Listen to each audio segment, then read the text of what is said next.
الصلاۃ والسلام علیک یا رسول اللہ وعلی آلک واصحابک یا حبیب اللہ. الصلاۃ والسلام علیک یا نبی اللہ وعلی آلک واصحابک یا نور اللہ. درود پاک پڑھنے کے بے شمار فضائل و برکات ہیں. آلہ صلی اللہ علیہ وسلم صلاۃ و سلام علیک یا سیدی یا رسول اللہ. ترجمہ کیا ہے اس آیت کا کہ بے شک اللہ اور اس کے فرشتے درود بھیجتے ہیں اس غیب بتانے والے نبی پر. اے ایمان والو تم بھی ان پر درود اور خوب سلام بھیجو. پورے قرآن میں یہ ایک ہی ایسا کام ہے جس کے بارے میں رب فرماتا ہے اے ایمان والو اللہ بھی درود بھیج رہا ہے, اس کے فرشتے بھی درود بھیج رہے ہیں نبی پاک پر, تم بھی درود پڑھنے میں شامل ہو جاؤ. علی الحبیب صلی اللہ تعالی علی محمد صلی اللہ علیہ وسلم. ہم کیوں نمازوں سے محبت نہیں کرتے؟ بے نمازی میں آپ کو یقین کرے وہ وعید سنا نہیں سکتا, لیکن ٹرائی ٹو انڈرسٹینڈ یہ جرم کتنا بڑا ہے. تمہیں پورے دن میں 5 بار اللہ کی بارگاہ میں سر جھکانے کا ٹائم نہیں ملتا. اللہ سے وعدہ کر لو, آج پکی نیت کر لو, کچھ بھی ہو جائے آج کے بعد ہماری کوئی نماز قضا نہیں ہوگی. کب تک ہم قرآن بغیر سمجھے سنتے رہیں گے اور پڑھتے رہیں گے؟ کب انڈرسٹینڈنگ آف قرآن کریں گے؟ مسلمان ہونے کی حیثیت سے مجھے اور آپ کو پورا قرآن ایک بار تو زندگی میں ہم نے ترجمہ اور تفسیر سے پڑھا ہوتا. یار کم از کم یہ تو ہو سکتا ہے نا, جتنا نماز میں قرآن پڑھتے ہیں اتنا تو سمجھ لیتے, اس کو تو انڈرسٹینڈ کر لیتے, قرآن کی چند مشہور صورتوں کا معنی تو پتا ہوتا. مگر خشوع و خضوع کا تو عالم یہ ہے کہ نماز میں دھیان ہی کہیں اور ہوتا. ایکچولی نماز کیا ہے؟ اللہ کی بارگاہ میں حاضری ہے. آپ کسی بہت بڑی شخصیت کے پاس, بڑے سیٹھ کے پاس, جس کے پاس آپ کی فائل رکی ہوئی ہو, اس افسر کے پاس جائیں تو دھیان کدھر ہوتا ہے؟ بالکل اس کی طرف فوکس, ہاتھ بندھے ہوئے, سر میرا چھوٹا سا کام, پلیز سائن. اتنی اس سے لجاجت, اس کی طرف فوکس. اور خدائے احکم الحاکمین کے دربار میں آنا ہے, دھیان کہیں اور ہے, سوچ کہیں اور ہے. خود سوچو, شرم آنی چاہیے. جس کا نماز میں دھیان کہیں اور ہوتا ہے اس کو خود ہی اپنے آپ سے شرم آنی چاہیے. اور یہ شرم ہی, یہ گلٹی ہی تمہیں دھیان دلا دے گی, تمہیں خشوع دلا دے گی. اور دوسری بات کہ آپ ایٹ لیسٹ کم از کم 30واں پارہ ترجمہ تفسیر سے 2-3 بار پڑھ لیں. جب پتہ چلے گا نا کہ آپ بات کیا کر رہے ہو, الحمدللہ رب العالمین الرحمن الرحیم مالک یوم الدین. اب آپ قرآن کے ساتھ ہوں گے, نور کے دریا میں تیر رہے ہوں گے. رحمان کی بات ہو رہی ہے, رحیم کی بات ہو رہی ہے, اب اللہ سے التجا ہو رہی ہے. ایاک نعبد و ایاک نستعین, اے اللہ ہم تیری ہی عبادت کرتے ہیں, تجھی سے مدد چاہتے ہیں. اب آگے چلیں گے, اے اللہ اس راستے پر چلا دے جو تیرے پسندیدہ بندوں کا راستہ ہے, اس راستے سے بچا لے جو تیرے غضب والوں کا راستہ ہے. اب جناب رحمت کی آیتیں آئیں گی, دل جھومنے لگے گا.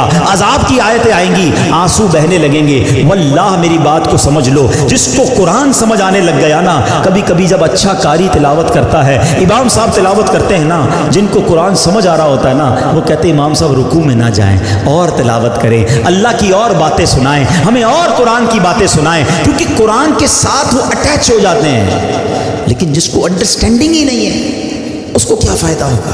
پلیز قرآن سے ایسی دوستی کرو. اور میں آپ کو کوئی بہت بڑا کام نہیں بتا رہا, کم از کم 30واں پارہ ترجمہ تفسیر, اب تو صراط الجنان آ گئی ہے, حاصل کر لے, پڑھ لیں, آپ کی زندگی بدل جائے گی. واللہ جس کو نماز سمجھ آنے لگ جائے گی اس کو نماز کا مزہ ہی اور آتا ہے. سبحان ربی العظیم جب وہ کہتا ہے اور وہ سمجھتا ہے کہ میں عظیم رب کی تعریف کر رہا ہوں, تو بعض اوقات تو آنکھوں سے آنسو نکلتے ہیں. سجدے میں جا کر سر جھکا کر سبحان ربی العالی جب دل کی گہرائیوں سے بندہ ادا کرتا ہے تو اللہ کو گویا یہ کہہ رہا ہوتا ہے اے اللہ سر بھی تیرے دربار میں جھکا دیا, اب میں نے سب کچھ تیرے دربار میں جھکا دیا ہے, اپنا سراپا تیرے بارگاہ میں جھکا دیا ہے. اے اعلیٰ رب, اے مالک, اے خالق, اے سب سے بڑے مولا, اب مجھ پر نگاہ رحمت فرما دے. پھر بندہ اس کیفیت سے نماز پڑھتا ہے. تو اگر نماز کا لطف لینا چاہتے ہو تو نماز کو سیکھیں, نماز کو انڈرسٹینڈ کریں, نماز کے اندر جو قرآن ہے کم از کم اس کو جانیں.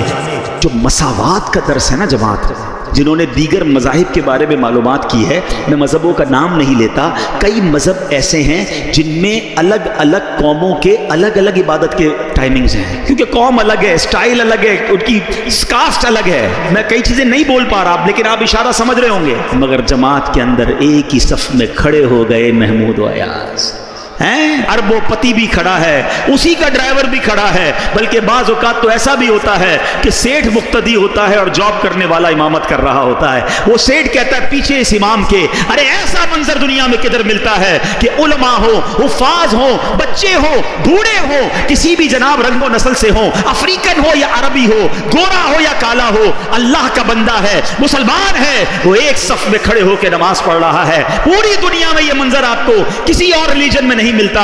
جو مسلمانوں کے اندر مساوات کا درس ملتا ہے, یگانگت کا درس ملتا ہے, یہ سرکار کے امتی ہونے کا احسان ہے ہم پر. جب یہ منظر میرے رب کی رحمت ملاحظہ کرتی ہوگی, کیسی رحمتیں برستی ہوں گی. اور نماز قضا ہونے کا تو تصور بھی نہیں ہونا چاہیے, یعنی یہ تو ہماری ڈکشنری میں نہیں ہونا چاہیے کہ نماز بھی قضا ہو سکتی ہے. یہ پاسبل ہی نہیں ہے. آپ اگر چاہیں گے نا نماز پڑھنا, راستے خود نکلیں گے. آپ ٹرین میں بھی پڑھ لو گے, آپ جہاز میں بھی پڑھ لو گے, آپ بس اگر چاہتے ہیں. کھانا بھی تو کھا ہی لیتے ہیں نا. لوگ کہتے ہیں یار 4 نمازیں تو پڑھ لیتے ہیں, فجر نہیں ہو پاتی. کیوں بھائی؟ کہتے ہیں آنکھ نہیں کھلتی.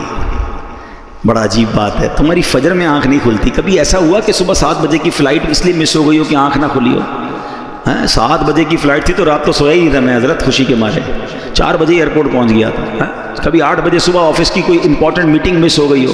اسکول پہنچ جاتے ہیں ٹائم پہ, کالج پہنچ جاتے ہیں, نماز ہی مس ہوتی ہے, آفس میٹنگ پوری ہو جاتی ہے, فلائٹ ٹرین سب ملتی ہے. اس کا مطلب کیا ہوا کہ جو امپورٹنس فلائٹ کی, ٹرین کی, میٹنگ کی ہے, وہ امپورٹنس آپ کی زندگی میں نماز کی ابھی ہوئی نہیں ہے. ورنہ کچھ بھی ہو جائے نماز کیسے چلی جائے. لوگ کہتے بھی ہمارا دھیان کہیں اور تو مشہور چٹکلا ہے نا کہ ایک صاحب آئے, عشاء کی جماعت چلی گئی, رونے لگ گئے.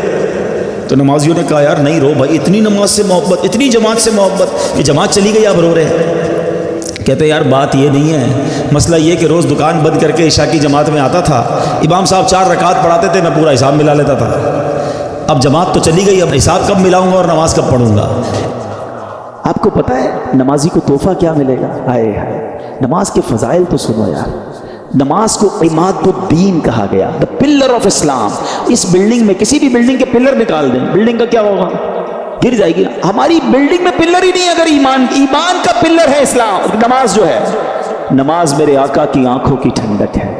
نمازی کو پل صراط پر نور عطا کیا جائے گا. نمازی کی قبر روشن کر دی جائے گی. نمازی کی قبر کو تا حد نگاہ وسیع کر دیا جائے گا. اور سنو, سب سے بڑا انعام جو نمازی کو ملے گا کہ اسے بروز قیامت اللہ کا دیدار کروایا جائے گا.